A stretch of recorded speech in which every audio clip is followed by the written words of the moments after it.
16-ാം അധ്യായം. യോസേഫിന്റെ മക്കൾക്ക് കിട്ടിയ അവകാശം. യെരിഹോവിന്റെ സമീപത്ത് യോർദാൻ തുടങ്ങി കിഴക്ക് യെരിഹോ വെള്ളത്തിങ്കൽ മരുഭൂമിയിൽ തന്നെ തുടങ്ങി യെരിഹോവിൽ നിന്ന് മലനാട് വഴിയായി ബേഥേലിലേക്ക് കയറി ബേഥേലിൽ നിന്ന് ലൂസിന് ചെന്ന് അർക്യരുടെ അതിരായ അദാരോത്തിന് കടന്ന് പടിഞ്ഞാറോട്ട് യഫ്ലേത്യരുടെ അതിരിലേക്ക് താഴത്തെ ബേത്ത്ഹോരോന്റെ അതിർ വരെ ഗേസർ വരെ തന്നെ ഇറങ്ങിച്ചെന്ന് സമുദ്രത്തിങ്കൽ അവസാനിക്കുന്നു. അങ്ങനെ യോസേഫിന്റെ പുത്രന്മാരായ മനശ്ശെയ്ക്കും എഫ്രയീമിനും അവകാശം ലഭിച്ചു.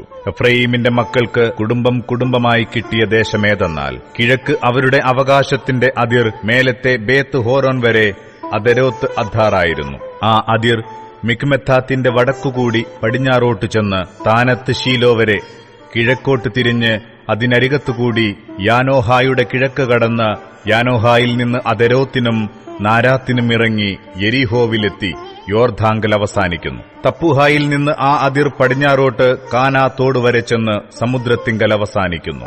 എഫ്രയീം ഗോത്രത്തിന് കുടുംബം കുടുംബമായി കിട്ടിയ ഈ അവകാശം കൂടാതെ മനശ്ശെ മക്കളുടെ അവകാശത്തിന്റെ ഇടയിൽ എഫ്രയീം മക്കൾക്ക് വേർതിരിച്ചു കൊടുത്ത പട്ടണങ്ങളൊക്കെയും അവയുടെ ഗ്രാമങ്ങളും കൂടെയുണ്ടായിരുന്നു. എന്നാൽ അവർ ഗസേരിൽ പാർത്തിരുന്ന കനാന്യരെ നീക്കിക്കളഞ്ഞില്ല. കനാന്യർ ഇന്നുവരെ എഫ്രയീമ്യരുടെ ഇടയിൽ ഊഴിയ വേല ചെയ്തു പാർത്തുവരുന്നു.